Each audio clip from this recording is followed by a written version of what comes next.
Hello there. Good to have you back, or here for the first time.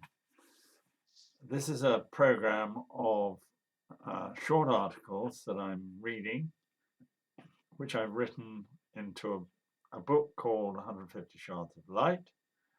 And I'm working my way slowly through the Old Testament of the Bible because there are an extraordinary number of interesting stories there. This one concerns Joseph.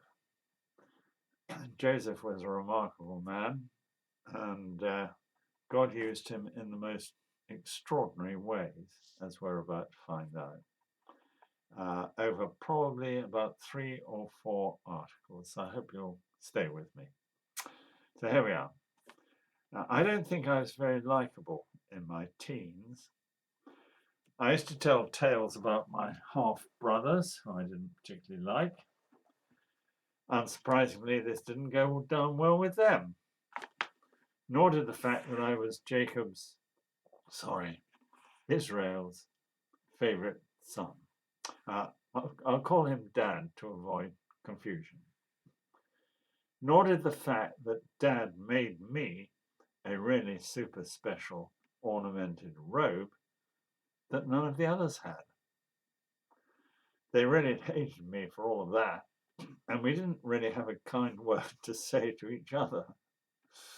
Things came to a boil when I had a couple of dreams, all about them bowing down to me. I thought that was rather good. As you can imagine, I wasn't slow in telling my dreams to them and Dad. Talk about gnashing of teeth. It just made me laugh. Perhaps you'll now understand what happened next. Well, Dad sent me off to see if all was well with my half-brothers. They were looking after the flocks miles away. So I trudged off to find them. They saw me coming, and as there was no Dad around to keep an eye on them, they dumped me in a cistern, taking care to remove my robe first.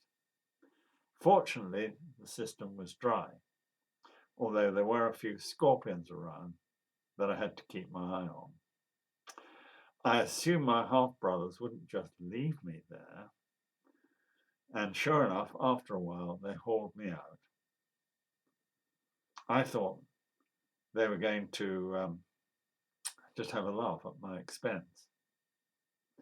They flogged me off to a passing Midianite trading caravan. Can you believe that? Well, the caravan took me to Egypt and sold me to one Potiphar. Potiphar was a high up in Pharaoh's court and a captain of his guard. So I was no longer a favored member of a wealthy family. I was a rotten slave in a foreign country. How low can you get? Well, I was just about to find out. I'd actually fallen on my feet. Potiphar lived in a rather upmarket mansion with plenty of slaves to look after him and his wife's needs. She, by the way, was quite a looker. Anyway, I decided the only way to get out of this mess was to work my way out by earning my freedom. So I kept my nose clean, stayed out of trouble, and worked really hard. It was all going to plan. And you know what? I really felt that God was looking after me because I was successful in everything I was given to do. That included becoming Potiphar's personal attendant. The zenith of my career came when Potiphar put me in charge of the entire household. Here again, God was with me because everything got blessed. It was a very happy house. There was only one problem. That was Potiphar's wife. She started taking an interest in me, and it wasn't a healthy interest. She would do silly little things like make eyes at me across the room, brush past me in the hall, arrange things so that we were alone together in the same room. I just ignored it to start with. Then she got more blatant. Eventually it was, come to bed with me. And not just occasionally, but every blooming day. It started to get on my nerves. I explained to her as gently as I could that there was no way I was going to betray my master's confidence. It didn't stop her. In fact, things got so bad, I refused to have anything to do with her or be alone in the same room with her. Then something dreadful happened. I went into the house not knowing that all the servants had gone out, and there she was.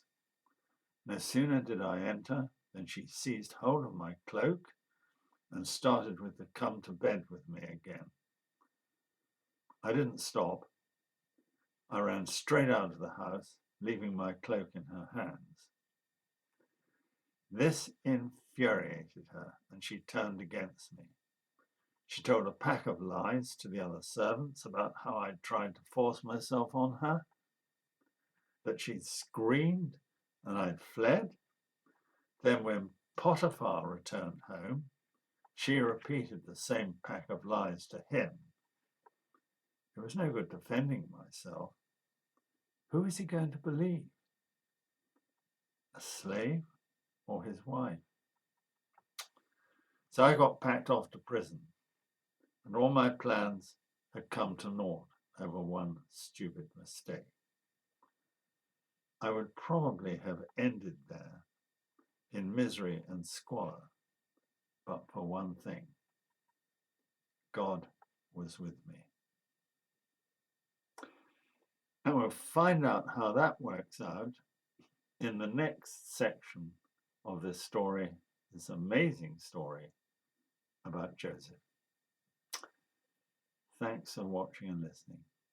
Cheers.